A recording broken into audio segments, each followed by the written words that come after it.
الحمد للہ رب العالمین والصلاة والسلام علی خیر الخلق محمد وعلی آلہ وصحبہ اجمعین۔ کل کے درس میں آخری بات ہمارے ساتھ تھی بنو قریظہ اور بنی نضیر کی سردار کی بیٹی ام المؤمنین صفیہ بنت حیی بن اخطب رضی اللہ عنہا، ان سے اللہ کے نبی صلی اللہ علیہ وسلم نے شادی کیا، آزاد کر کے ان کو شادی کیا، اور شادی کرنے کے بعد ان کے چہرے پر ایک دھبا داغ دیکھا تو پوچھا کہ یہ کیا ہے؟ تو انہوں نے بتایا کہ میں نئی نویلی دلہن تھی، میں نے ایک دن خواب دیکھا کہ چاند اپنی جگہ سے ہٹ کر میرے گود میں آ پڑا ہے۔ تو میں نے اس خواب کو اپنی شوہر کو بتایا، تو ان کا جو شوہر تھا کنانہ بن ابو الحقیق،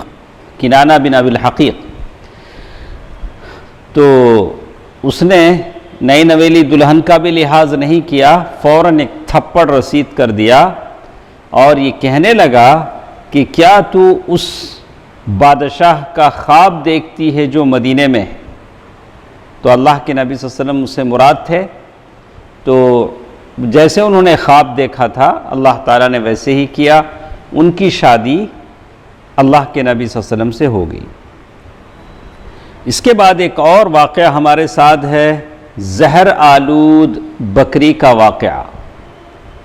خیبر کی فتح ہو گئی، اللہ کے نبی صلی اللہ علیہ وسلم مطمئن ہو چکے، تو اللہ کے نبی صلی اللہ علیہ وسلم کے پاس سلام بن مشکم، کیا نام اس کا؟ سلام بن مشکم یا مشکم، سلام بن مشکم کی بیوی ایک بکری فرائی کر کے لائی، ساری بکری بھنی ہوئی تھی، جس کا نام زینب بنت حارث تھا۔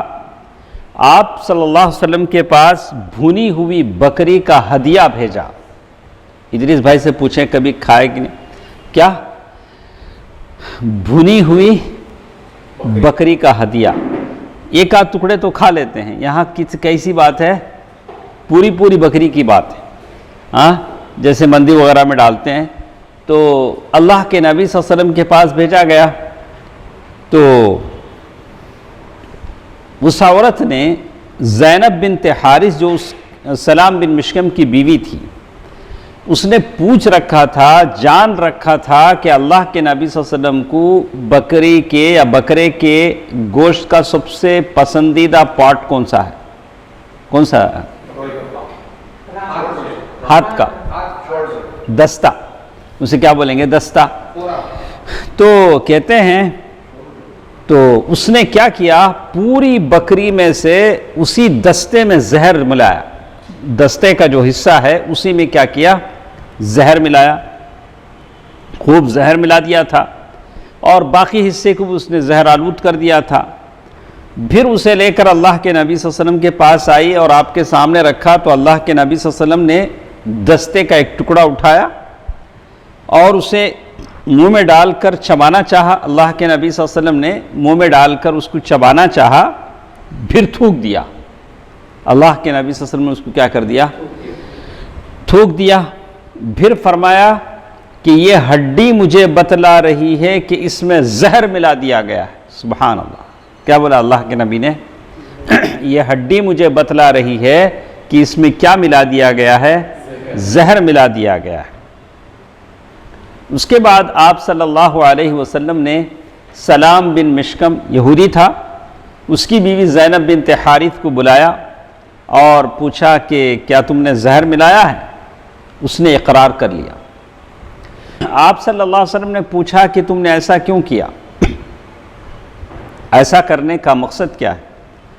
تو زینب بنت حارث جو یہودیہ عورت تھی، اس نے کہا میں نے سوچا کہ اگر محمد صلی اللہ علیہ وسلم دنیا کی طرح کوئی ایک بادشاہ ہیں تو ان سے ہم کو نجات مل جائے گی، زہر اثر کرے گا، دنیا کی طرح ایک بادشاہ ہیں اور ایسے ہی دعویٰ کریں تو ہم کو نجات مل جائے گی، اور اگر نبی ہیں تو اللہ ان کو بتا دے گا. تو اللہ نے بتا دیا تھا. اس پر اللہ کے نبی صلی اللہ علیہ وسلم نے اس عورت کو معاف کر دیا. کیا کر دیا؟ معاف کر دیا. لیکن بعض روایتیں آتی ہیں کہ اللہ کے نبی صلی اللہ علیہ وسلم نے اس عورت کو قصاص کے طور پر قتل بھی کر دیا. تو ان دونوں میں تطابق کی شکل ایسی دی گئی ہے کہ اللہ کے نبی صلی اللہ علیہ وسلم کے ساتھ ایک اور صحابی تھے، بشر بن برا. کیا نام تھا ان کا؟ بشر بن برا بن معرور. کیا نام تھا؟ بشر بن برا بن معرور رضی اللہ عنہ. تو وہ بھی اللہ کے نبی صلی اللہ علیہ وسلم کے ساتھ بیٹھے ہوئے تھے. انہوں نے کھا لیا، اس زہر سے ان کا انتقال ہو گیا. تو پہلے تو اللہ کے نبی صلی اللہ علیہ وسلم نے ان کو معاف کر دیا اس عورت کو. لیکن جب بشر بن برا بن معرور رضی اللہ تعالیٰ عنہ کا انتقال ہو گیا تو اللہ کے نبی صلی اللہ علیہ وسلم نے جان کے بدلے جان قصاص کے طور پر اس عورت کو کیا کر دیا؟ قتل کرا دیا. تو اس طرح سے یہ واقعہ ہوا. اب ایک اور بات یہاں انہوں نے بیان کیا کہ یہ جو جنگ خیبر ہوئی اس میں فریقین کے کتنے لوگ قتل ہوئے تھے تو قتل ہوئے یا شہید ہوئے. خیبر کے پورے معرکے میں جو مسلمان شہید ہوئے ان کی تعداد 16 ہے. کتنا؟ پورے خیبر کی پوری جنگ سے ابتدا سے انتہا تک 16 مسلمان شہید ہوئے.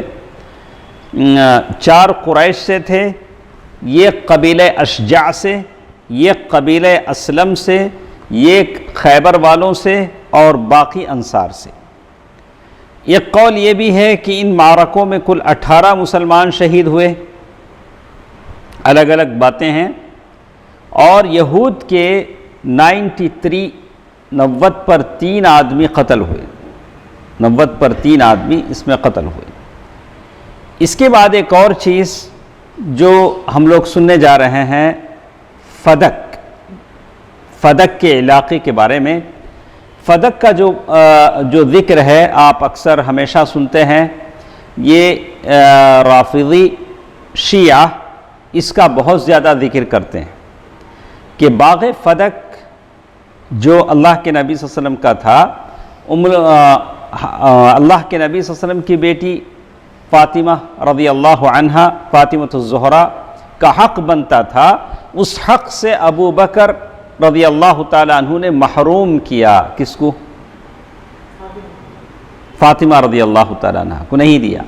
تو یہ ایک الزام ہے جو پہلے خلیفہ پر رافضہ شیعہ کی طرف سے دھرا جاتا ہے. تو جب اللہ کے نبی صلی اللہ علیہ وسلم کے انتقال کے بعد جب فاطمہ رضی اللہ تعالیٰ عنہ ابو بکر رضی اللہ تعالیٰ عنہ کے پاس گئیں اپنے باپ کی وراثت کے لیے، تو انہوں نے کہہ دیا کہ انبیاء جو کچھ چھوڑتے ہیں ان کی اولاد کی طرف نہیں جاتا، بلکہ وہ کیا ہو جاتا ہے؟ بیت المال کے لیے وقف ہو جاتا ہے، اللہ کے لیے ہو جاتا ہے. تو سیدھی بات تھی. رسول اللہ صلی اللہ علیہ وسلم نے خیبر پہنچ کر محیصہ بن مسعود رضی اللہ عنہ کو اسلام کی دعوت دینے کے لیے فدق کے یہود کے پاس بھیج دیا تھا. خیبر تو فتح ہو چکا تھا، لیکن آس پاس تھوڑے اور بھی ایریے تھے جس میں یہود بستے تھے. تو اللہ کے نبی صلی اللہ علیہ وسلم نے وہاں لوگ بھیجے. تو یہاں محیصہ بن مسعود رضی اللہ تعالیٰ عنہ کو بھیجا کہ وہ باغ فدق کے لوگوں کو دعویٰ کریں. مگر جب اللہ نے خیبر میں فتح فرما دیا تو فدق کے علاقے کی یہودیوں کے دلوں میں رعب بیٹھ گیا، ڈر بیٹھ گیا، اور انہوں نے رسول اللہ صلی اللہ علیہ وسلم کے پاس آدمی بھیج کر اہل خیبر والوں کا جو معاملہ تھا ویسے انہوں نے بھی کیا کر لیا؟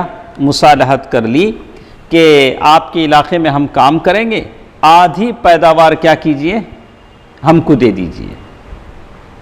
آپ نے پیشکش قبول کر لی، اور اس طرح فدق کی سرزمین خالص رسول اللہ صلی اللہ علیہ وسلم کے لیے ہوئی.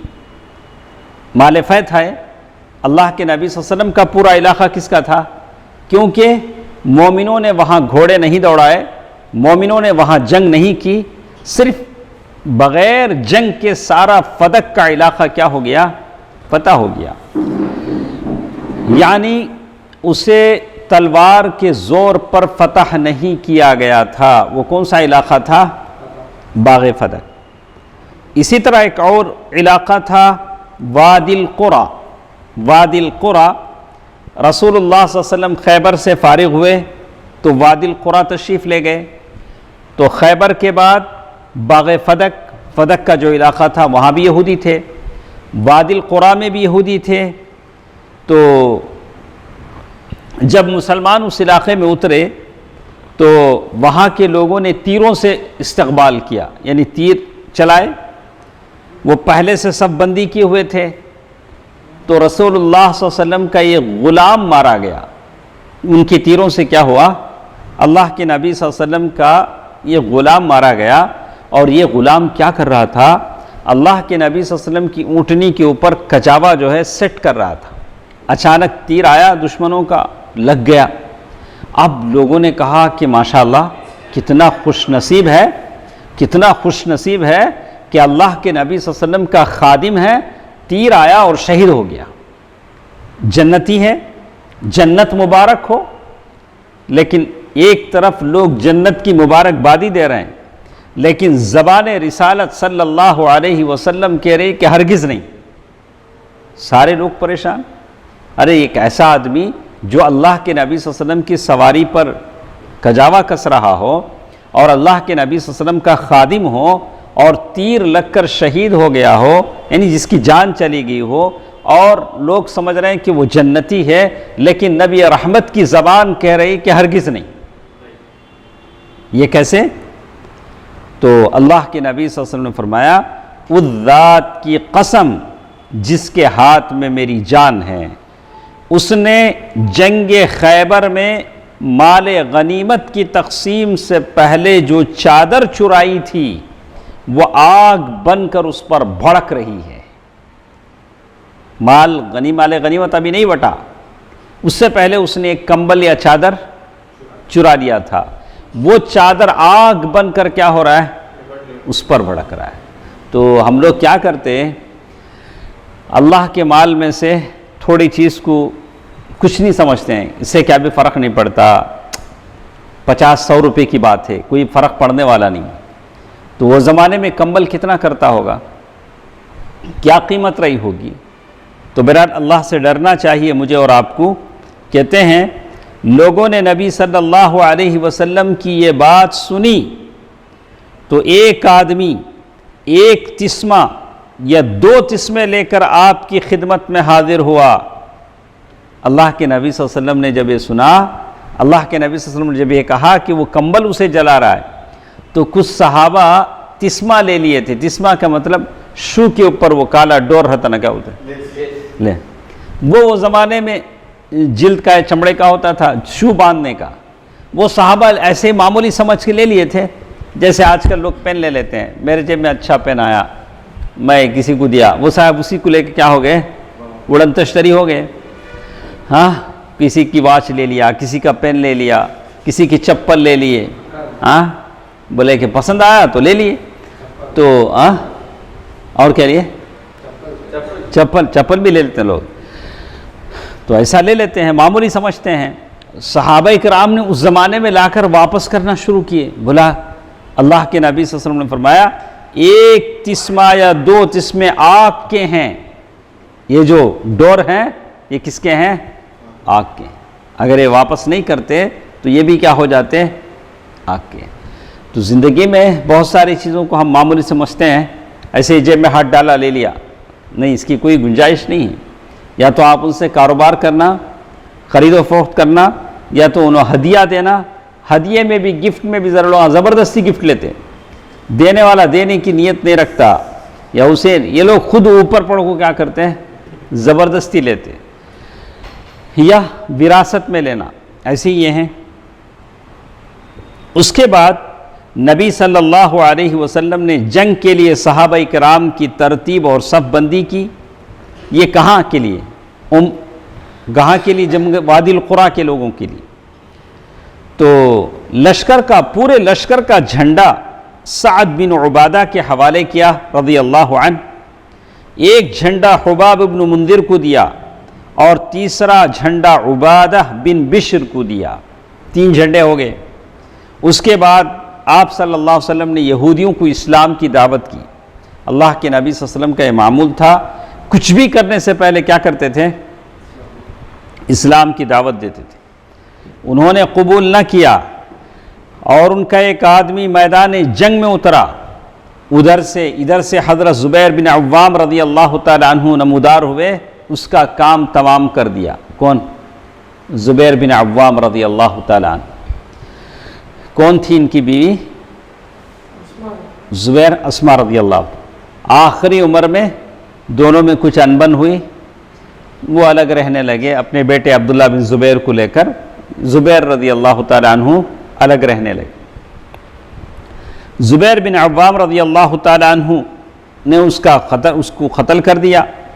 پھر دوسرا آدمی نکلا، حضرت زبیر رضی اللہ تعالی عنہ نے اسے بھی کیا کر دیا؟ قتل کر دیا۔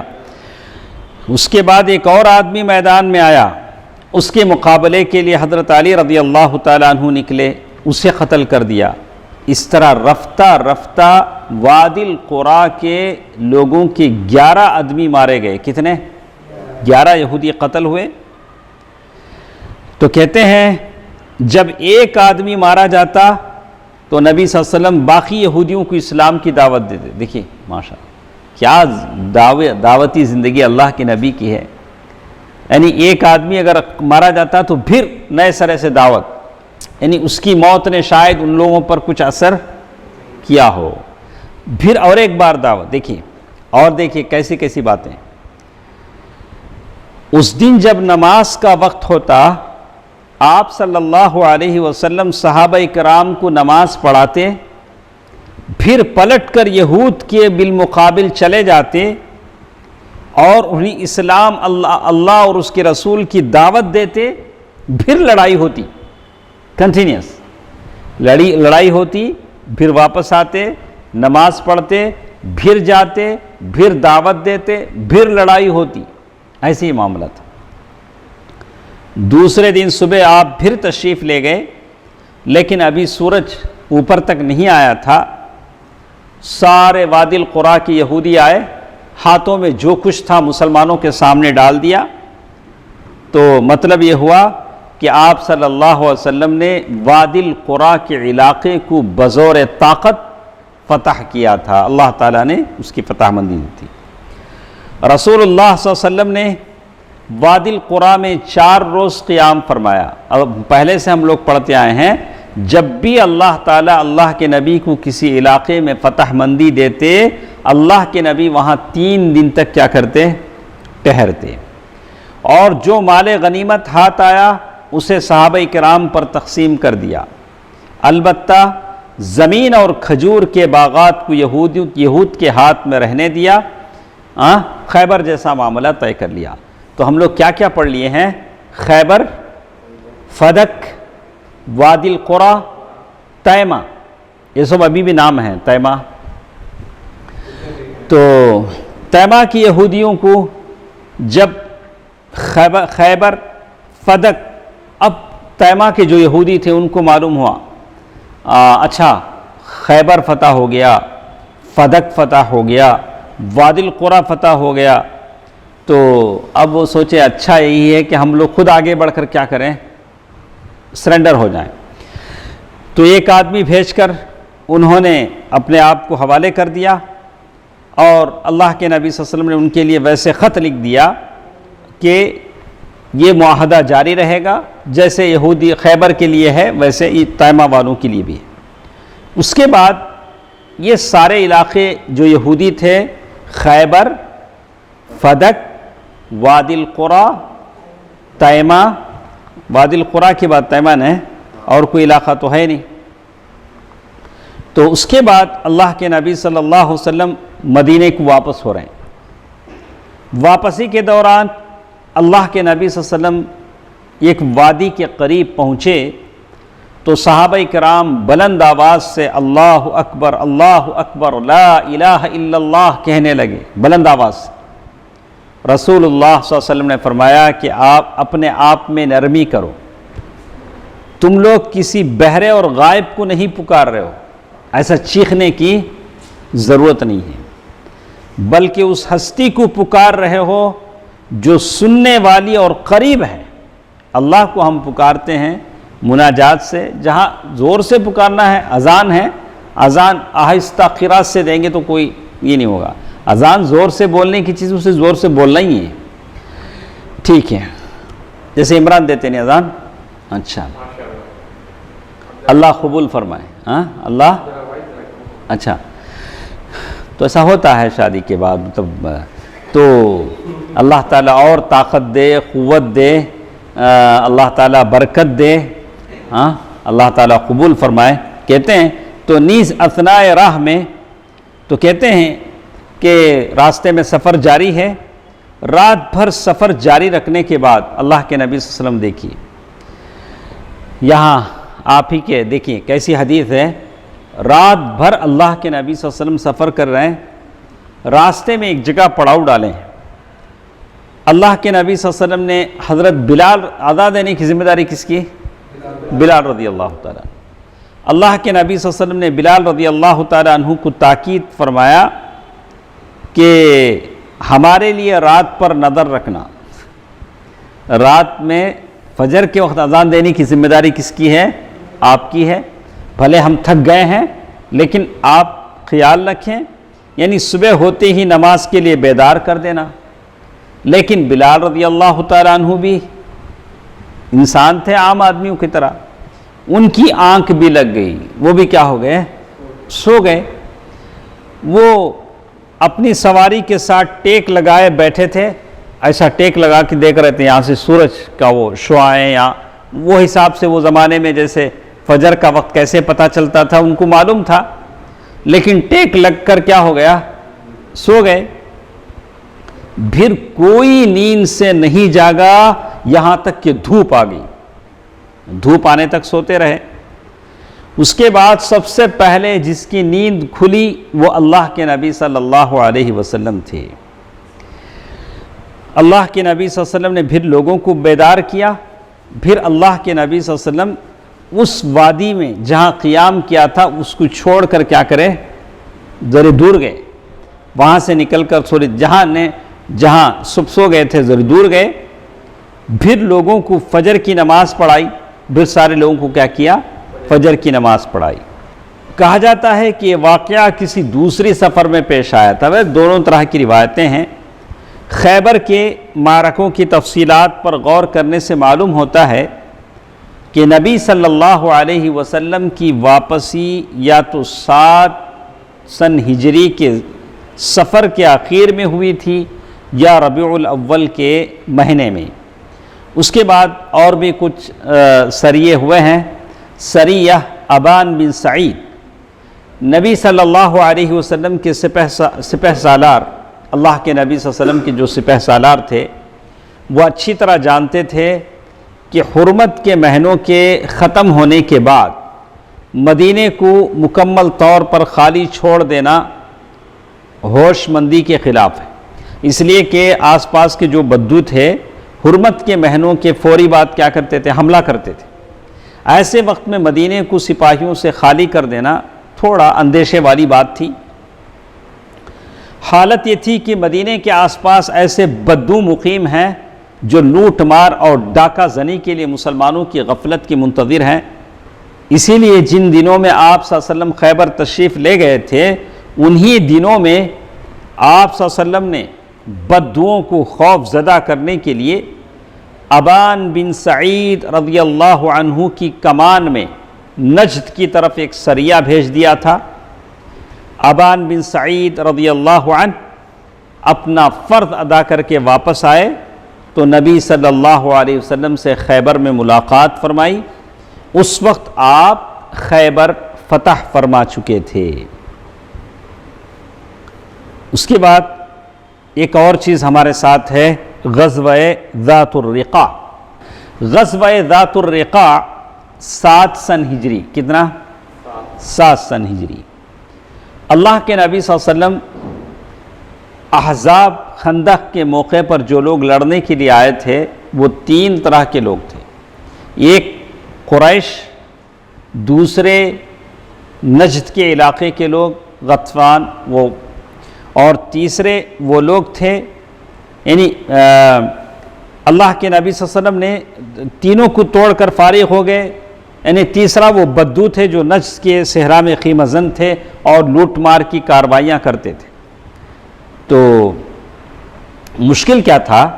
اللہ کے نبی صلی اللہ علیہ وسلم نے مکے کے لوگوں سے مصالحت کر لی تھی، قریش کے لوگوں سے مصالحت کر لی تھی، یہودیوں کی ساری طاقت کو تہس نہس کر دیا تھا، یہودی ختم ہو چکے تھے، لیکن بدو تھے۔ بدو مطلب جو مدینے کے اطراف، جیسے وہ کیا بولیں گے، ان کا گھر ہم لوگ کیا بولتے ہیں، چڑیا والے بولتے ہیں، کیا بولتے ہیں، اچھا سمجھانا بولے تو ویسا بولنا، جن کا گھردار کچھ نہیں رہتا تھا، گھردار کچھ نہیں، جہاں پانی ملا وہاں بکریاں لے کے چلے گئے، جہاں روزی ملی وہاں چلے گئے۔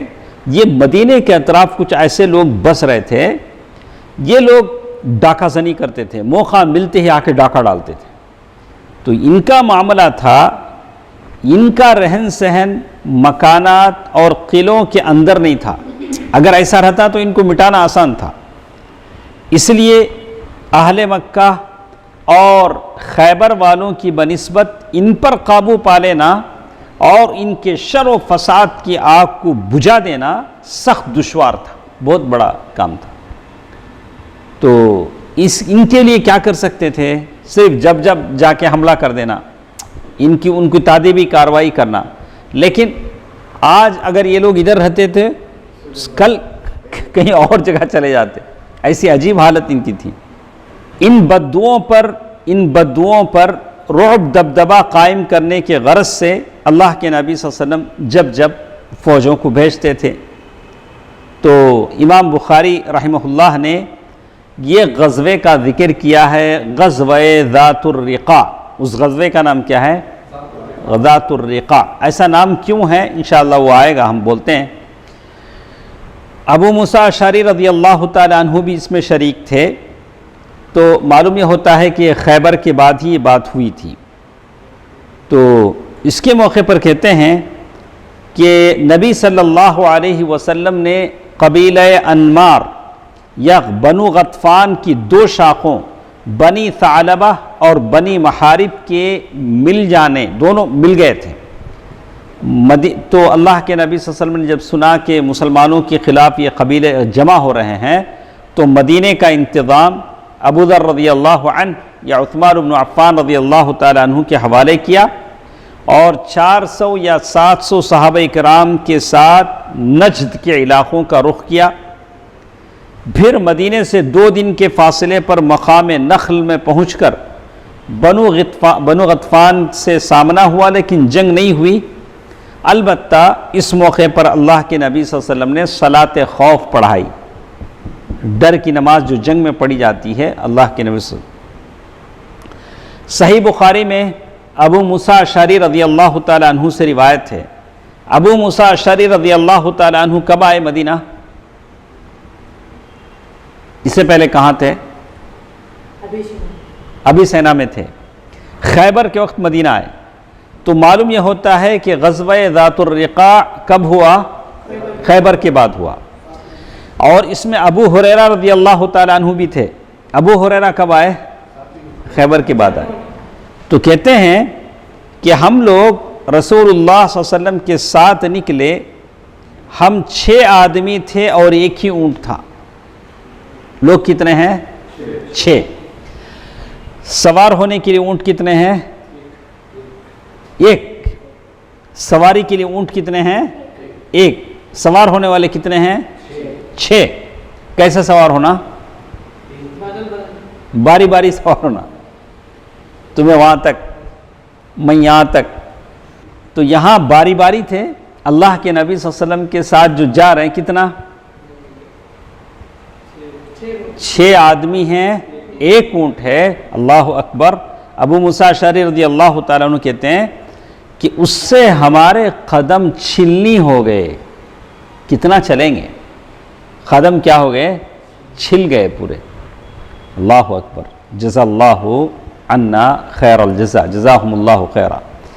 تو کہتے ہیں میرے بھی دونوں پاؤں زخمی ہو گئے اور ناخن جھڑ گیا. ناخن کیا ہو گیا؟ جھڑ گیا.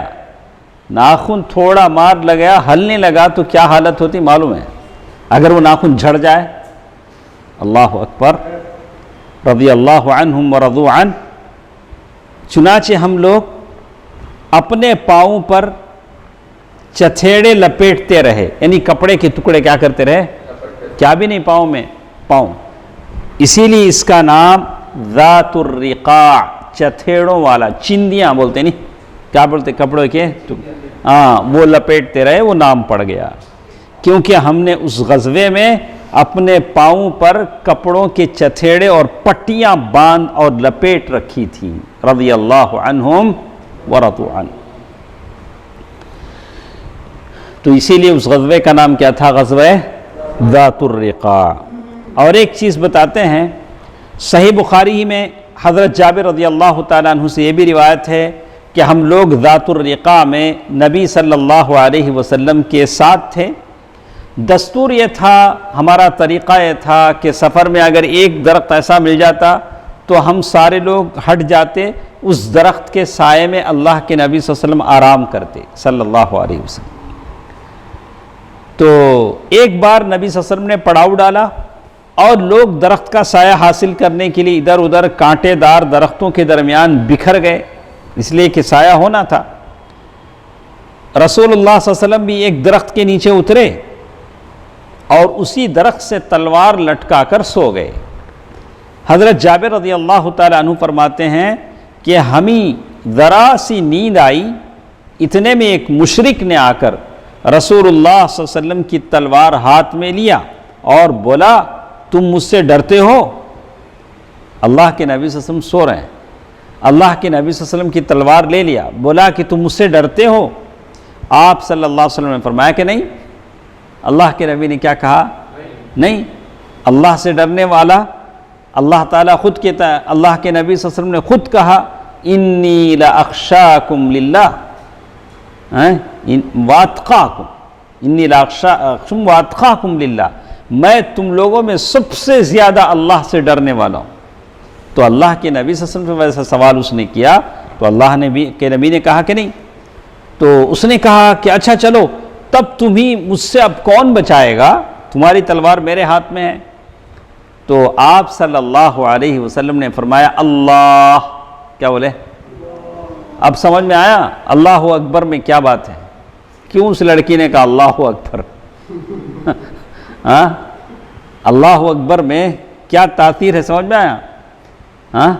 تو بہرحال اللہ اکبر اگر اس تاثر سے اگر آپ بولتے ہیں، جس تاثر سے میرے نبی رحمت نے سکھلایا بتلایا ہے، تو اس میں یہی تاثیر پیدا ہوتی ہے جو ہم نے دیکھا اور ہمیں نہیں، ساری دنیا دیکھ رہی، ساری دنیا دیکھ رہی ہے کہ وہ لوگ جو چیخ رہے ہیں اپنے معبودوں کا نام لے کر، ان کی چیخ میں ایک انتقامی اور فساد طبیعت کی چیخ ہے، لیکن یہ جو کہہ رہی ہے اس میں ایک اللہ سے مدد لینے کے لیے وہ پکار ہے. پکار اور پکار میں فرق ہوتا ہے. میں نے کہا اللہ، تو اب وہ آپ نے فرمایا اللہ.